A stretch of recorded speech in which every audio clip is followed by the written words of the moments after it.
사도신경으로 신앙 고백 드립니다.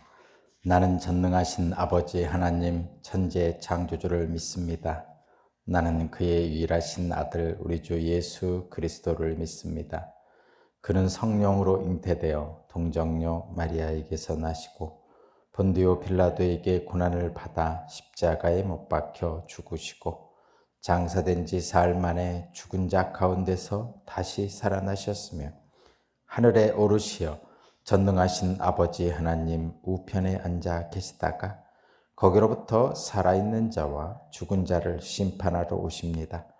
나는 성령을 믿으며 거룩한 공교회와 성도의 교제와 죄를 용서받는 것과 몸의 부활과 영생을 믿습니다. 아멘. 찬송가 452장입니다. 452장.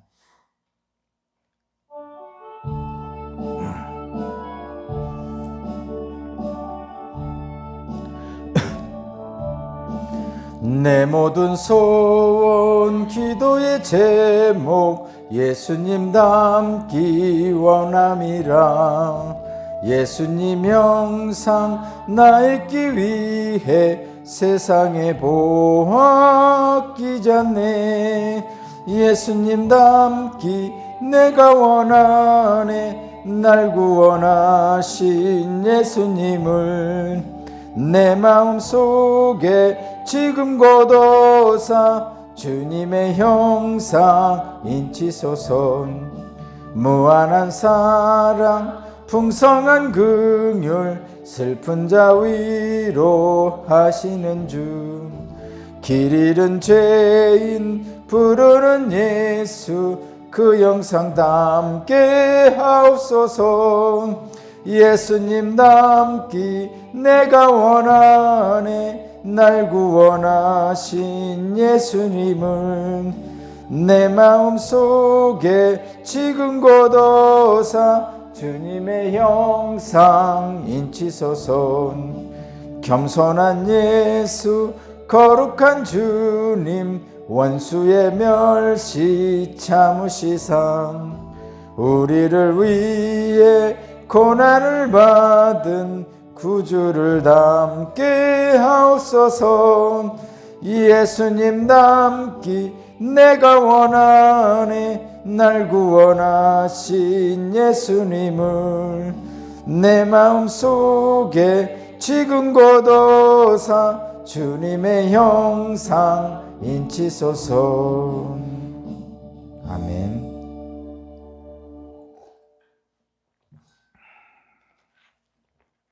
오늘 신 하나님 말씀은 욥기 1장 13절에서 22절입니다. 욥기 1장 13절에서 22절입니다.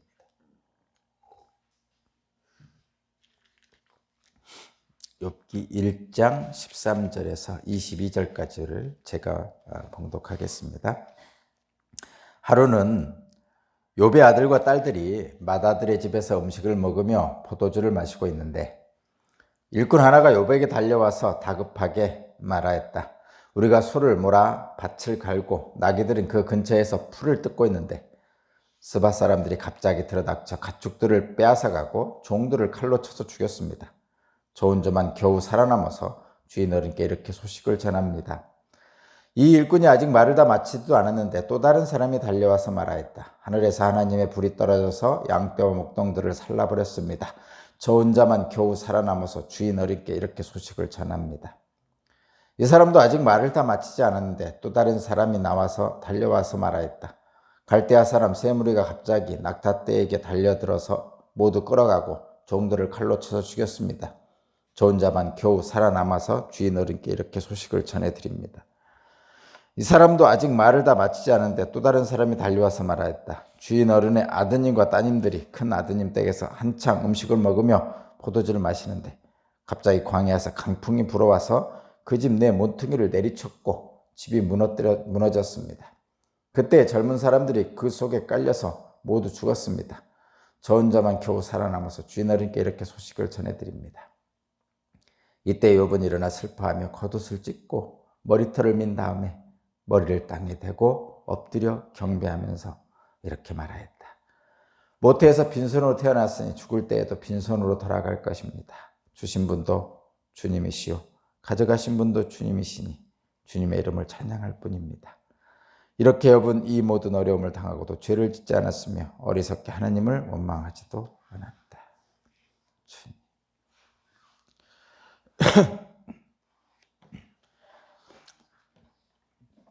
욥기를 시작했습니다.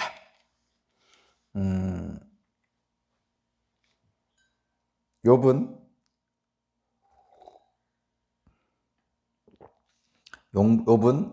동방에서 가장 큰 부자입니다. 엄청난 부자인 것 같아요. 저는 여기 나오는 이런 재산에 대해서 잘 모르겠어요. 이게 얼마나 많은 재산인지. 양이 7,000마리? 양이 7,000마리면 한 마리당 50만 원? 100만 원? 모르겠네. 100만 원이면은 7,000마리면 얼마입니까? 100마리면 10마리면 1,000만 원, 100마리면 1억 원, 1,000마리면 10억 원, 1,000마리면 10억 원, 7,000마리면 70억 원. 일단 양이 70억 원. 낙타가 3,000마리. 낙타는 더 비싸겠죠? 글쎄 얼마인지 모르지만 하여튼 1,000만 원. 이렇게 하면 3,000만 원이면 10마리면 3억 원, 100마리면 30억 원, 1,000마리면 300억 원. 엄청 비싸네. 그 다음에 결의소가 500쌍. 소가 결의소라는 건 이게 바가는 소인가? 잘 모르겠네. 그런 소가 500쌍. 그러면 소가 한 마리가 그냥 따지기 쉽게 1,000만 원 좀 더 쳐줘서 10마리면 1억 원, 100마리면 10억 원, 500쌍이니까 1,000마리죠. 1,000마리면 100억 원. 암나귀가 500마리. 암나귀가 엄청 비싸겠죠. 종도 아주 많이 있어서. 하여튼 지금 그냥 우리가 그냥 단순하게 따져봐도 몇백억 원, 최소한 1,000억 원, 이 정도 될 것 같아요. 1,000억 원 이상. 상상도 할 수 없는 돈이죠, 우리는. 상상도 할 수 없는. 어쨌든 엄청난 부자인 것 같아요. 이 당시엔 종도 사람도 재산에 들어갔죠. 동방에서 어떤가는 부자였다고 합니다. 와,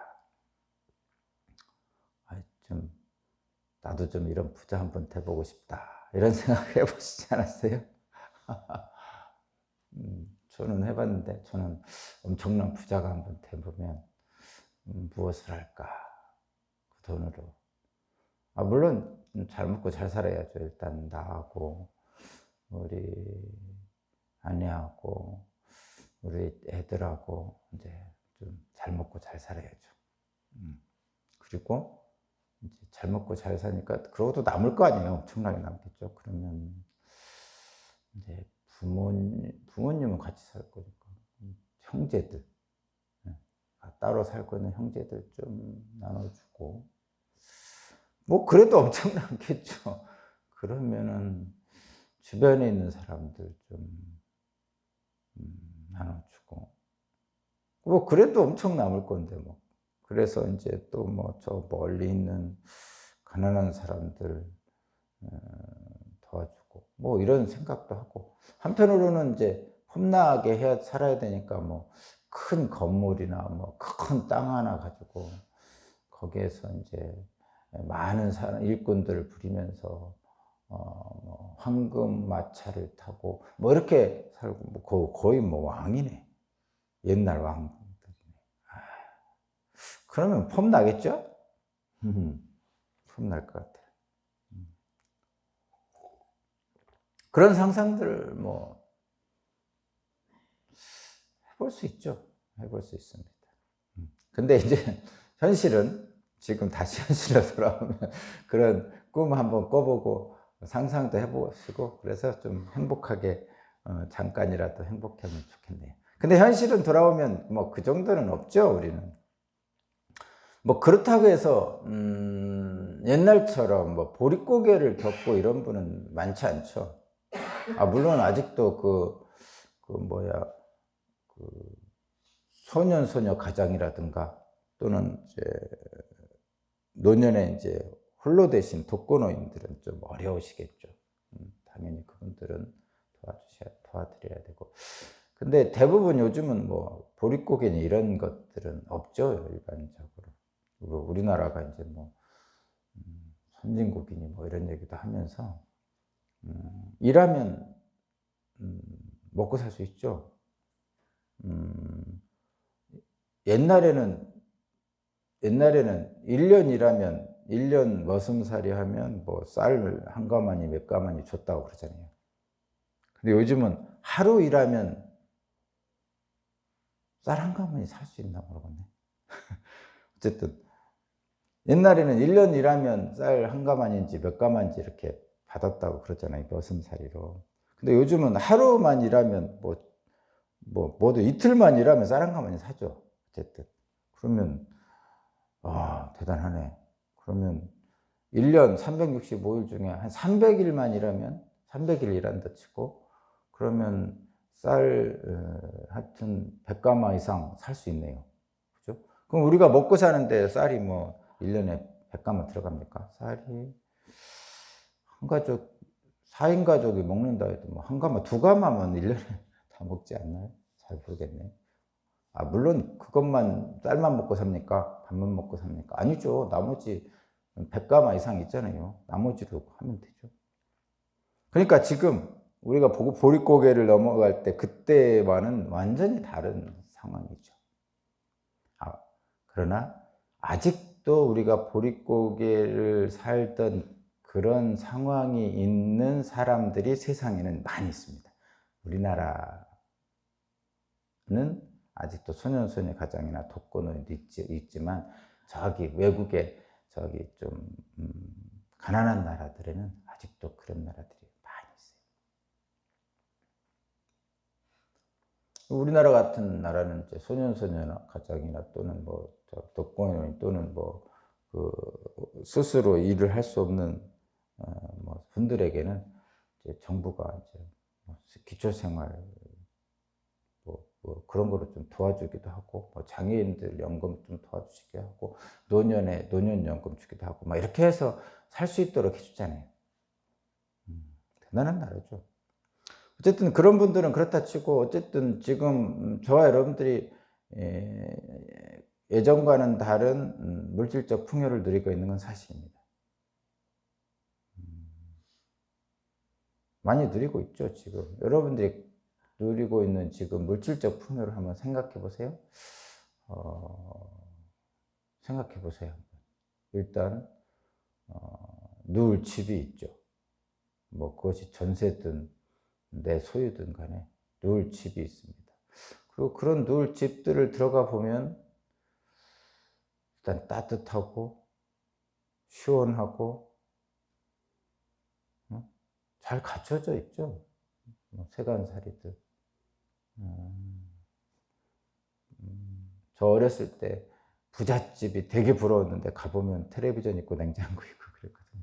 어떤 집은 전축 있고 막 그랬는데 이제는 뭐 그런 거 부럽지 않죠. 요즘은 다 집에 들어가면 소파도 있고 뭐 냉장고, 텔레비전은 뭐 당연히 기본이고 뭐 그렇죠. 그 외에 뭐 각자 뭐 또 안마기 있는 집도 있고 또 그것도 이제 냉장고, 텔레비전도 이제 좀 뭐 싼 것도 있겠지만 비싼 거 놓는 분들도 있고 어쨌든 예전에 비해서는 너무나 상황이 좋죠. 물론 빈부격차가 좀 있긴 있지만 어쨌든 엄청나게 좋은 상황, 좋은 집들 속에서 살고 있습니다. 재산도 마찬가지죠. 기본적으로 뭐 힘들다 경제가 힘들다 하지만 뭐 지금 뭐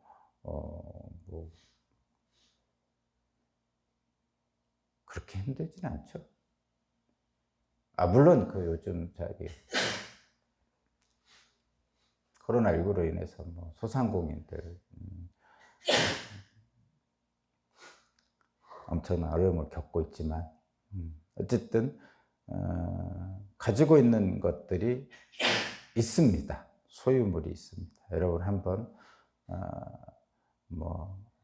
더 갖고 싶고 또 아쉬운 것도 있고 또 좀 손해본 것도 있지만 전체적으로 봐서 여러분이 가지고 있는 재산들, 소유물들, 소유들 한번 생각해 보면 어쨌든 한번 생각해 보세요. 적지 않은 것들을 갖고 있습니다. 사실. 그렇습니다. 욥의 소유는 욥이 가지고 있는 소유에 비할 바는 못하지만 우리도 지금 상당한 소유를 갖고 있어요. 그래서 그거를 이렇게 생각해 보시면 좋겠어요. 하나님이 주신 복이다. 그리고 우리는 그것을 지금 누리고 있다. 그런 복을 한번 내가 지금 받았고 내가 지금 누리는 복이 무엇인지를 한번 생각해 보셨으면 좋겠습니다. 한번 생각해 보세요.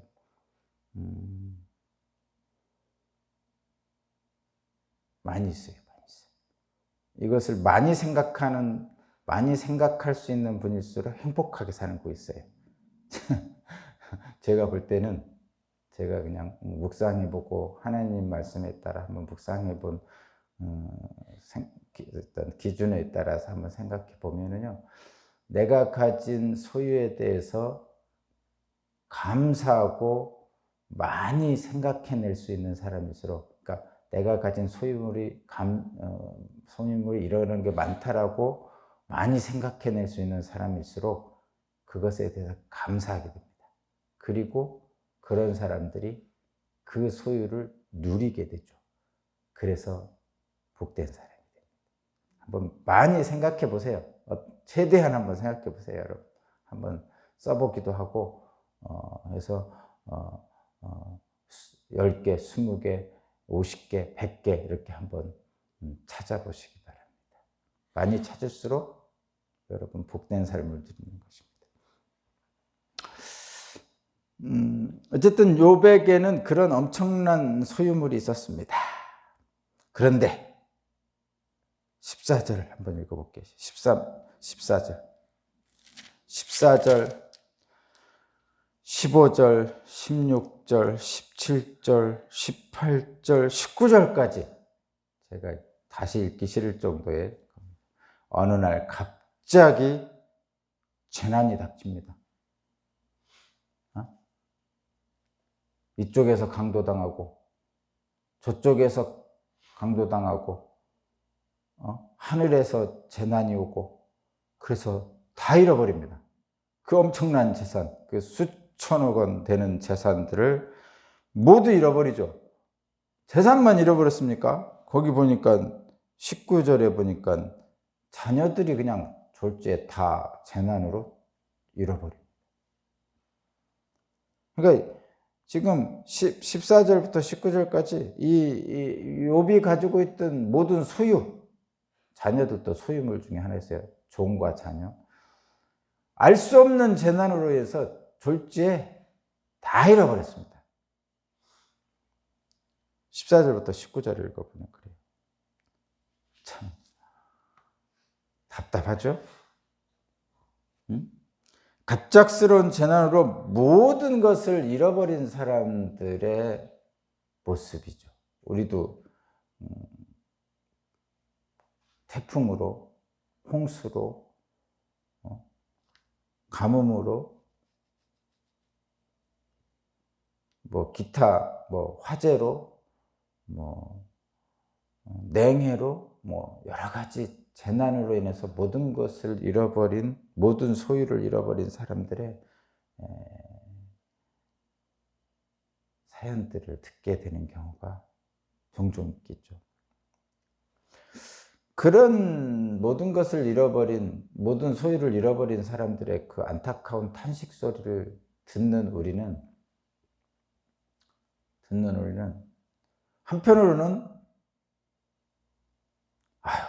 좀 가슴 아프다 이렇게 생각이 들기도 하고, 한편으로는 나는 저렇게까지는 안 돼서 참 다행이다.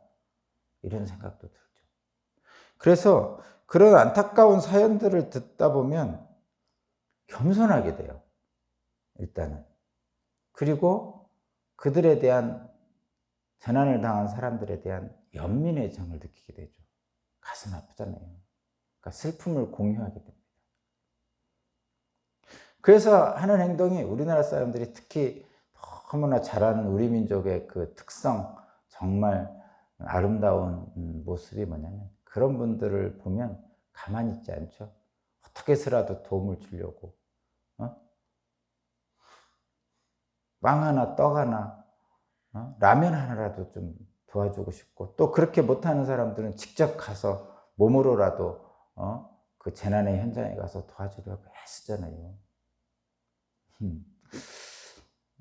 옛날 삼풍백화점 붕괴 사건 뭐 이런 것들 있을 때 보면 정말 그 위험을 무릅쓰고 나서는 분들 보면 참 대단하죠. 그 대표적인 분이 해병전우회 같은 분들 있잖아요. 뭐 그 어떤 연예인인데 유명하지 않은 분이지만 어떤 연예인으로서 그 이마에 그 점 하나 있으신 분인데 그분이 대표적인 분인데 해병전우회 같은 분들이 대표적으로 그런 그 재난 현장에 가서 엄청난 봉사를 하잖아요. 해외에까지 봉사한다고 그러시더라고요. 어쨌든 그런 분들은 그렇게 자신이 가지고 있는 은사를 가지고 도와주실 뿐만 아니라 그 모든 그 국민들이 함께 뭐 십시일반으로 도움을 주는 것이 우리 민족입니다. 정말 멋지죠. 근데 그런데 우리 민족의 특성이 그렇다고 제가 말씀드렸는데 이러한 도움의 손길을 주잖아요. 우리가 도움의 손길 주잖아요. 그럼 이 도움의 손길을 주면 참 유익이 많습니다. 유익이 많아요. 제가 요즘 좀 도움의 손길이 좀 뜸해지는 경향이 좀 있어서 자본주의가 좀 지나치게 고도화되면서 이런 도움의 손길이 좀 줄어드는 경향이 있어서 제가 한 말씀 드린다면 이 도움의 손길은요, 일단 재난당한 사람들에게 새로 일어날 힘을 줍니다. 이건 분명한 것 같아요. 그렇죠? 여러분 느낄 거죠.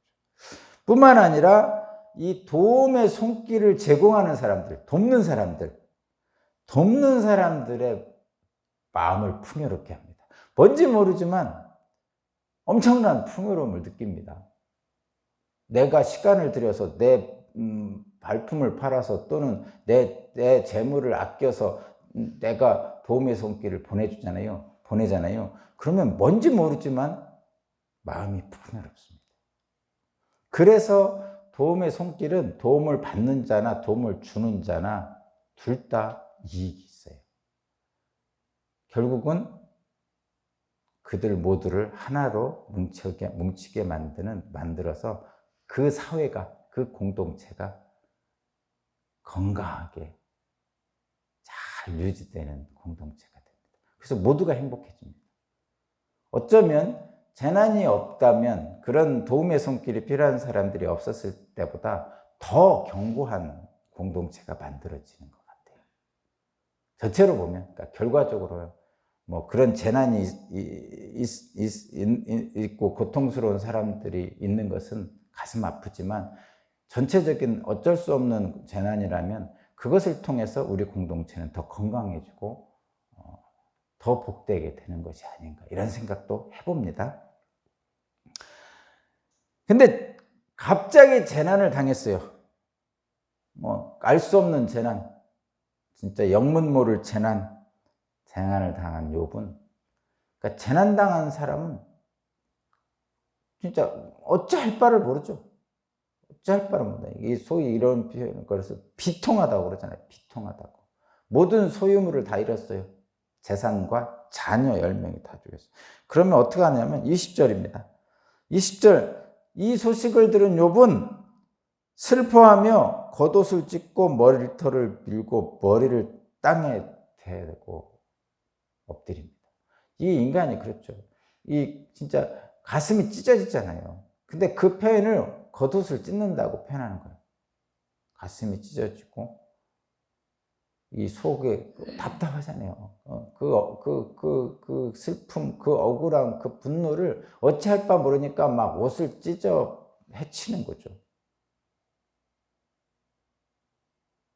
물론 겉옷을 찢는 것이 회개의 의미도 되거든요. 자기 자신의 잘못을 회개하는 의미도 있지만, 이런 비통함 속에 있는 욥의 경우는 이게 참 어찌할 바를 모르죠. 그래서 겉옷을 찢고 이 비통함을 표현하는 겁니다. 머리털을 미는 거예요. 참.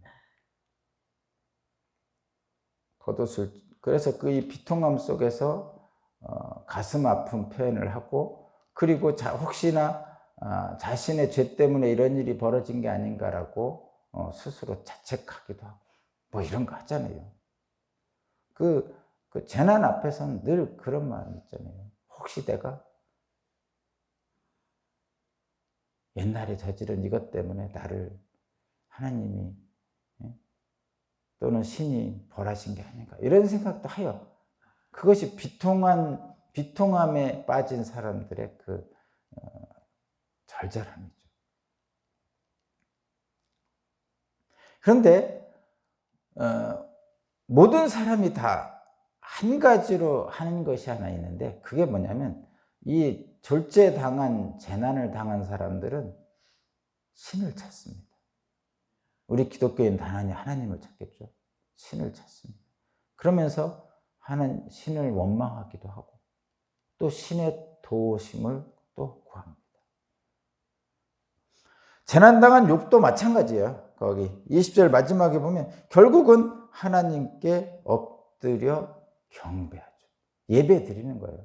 신 앞에 무릎 꿇을 수밖에 없어요. 우리가 당하는 그 모든 재난은 인간이 어찌할 수 없잖아요. 지금 엄청난 인간이 과학기술이니 뭐니 하지만 우리가 태풍을 막지는 못하잖아요. 예측만 하는 거지. 그런 것처럼 이 엄청난 재난은 인간이 막을 수 없는 재난들이 많단 말이죠. 그럴 때 우리는 이 자연을 만드신 신 앞에 엎드릴 수밖에 없는 거죠. 욥도 그랬습니다. 갑작스런 재난 앞에 망연자실한 인간 욥은 신 앞에 엎드리는 수밖에 달리 방법이 없었던 거죠. 우리도 마찬가지죠. 그러면서 이렇게 고백합니다. 21절. 모태에서 빈손으로 태어났으니 죽을 때도 빈손으로 돌아갈 것입니다. 주신 분도 주님이시오 가져가신 분도 주님이시니 주님의 이름을 찬양할 뿐입니다. 아무것도 없이 모든 걸 잃어버린 사람은, 그냥 맨몸만 남은 사람은 신 앞에 엎드려서 다른 게 할 게 없어요. 이렇게 고백하지 않으면 살아남을 수가 없어요. 이렇게라도 고백해야 돼요, 실제로. 그래요. 주신 분도 하나님이고, 가져가신 분도 하나님이, 어차피 나 맨몸으로 왔어. 알몸으로 태어났다가 알몸으로 어차피 죽을 거 아니야. 그래도 주님이 뭔가, 하나님이 친히 뭔가 도와주시지 않겠어? 아직 나 살아있잖아. 이렇게 그냥 탄식하는 거죠. 자, 이것은 그냥 믿지 않는 사람들이 하는 탄식. 일종의 원망 겸 하나님의 도움을 구하는, 그 믿지 않는 사람들이 그냥 알 수 없는 신에 대한 탄식을 그렇게 하죠. 할 수 있어요. 그런데 하나님을 믿는 욥은, 이 사람이 대단한 경건한 사람이잖아요. 악에서 떠난 자잖아요. 그래서 고백을 달리하죠. 구체적인 우리를 도우시는 하나님을 향해 말씀하는 거예요. 주신 분도 하나님이시고 거둬가신 분도 하나님이시니 저는 하나님께 다만 찬양할 뿐입니다. 이것이 우리 기독교인들, 하나님을 믿는 기독교인들이 신앙이죠. 신앙 고백이죠. 비통함 속에서도 그는 하나님을 예배합니다. 놀랍게도 하나님을 찬양하죠. 진짜 저는 이 부분을 보면서 사실 이런 믿음의 경지를 부정하진 않습니다. 이런 믿음을 가지고 계신 분들이 있어요. 볼 수도 있습니다. 주변에서 가끔 볼 수 있습니다. 그렇지만 저 같은 그 믿음이 부족한 사람은 이런 고백이 너무 놀랍습니다. 사실 이 고백이 너무 놀라. 이 모든 소유 재산과 자녀들을 잃었는데 주신 분도 여하시오, 가져가신 분도 여하시니 하나님 뜻대로 하십시오, 이렇게 고백하는 거잖아요. 그래도 난 주님을 찬양합니다, 이런 거잖아요. 야, 이런 고백이 나옵니까? 모든 재산을 잃고 자녀를 잃었는데, 와, 정말 엄청나죠. 과연 정말 대단한 믿음의 소유자라고 볼 수밖에 없는, 그렇습니다. 저는 여기까지 못 가서 안타깝지만 저와 여러분도 이런 믿음의 경지까지 갔으면 합니다. 저도 그렇게 됐으면 좋겠고요. 그런데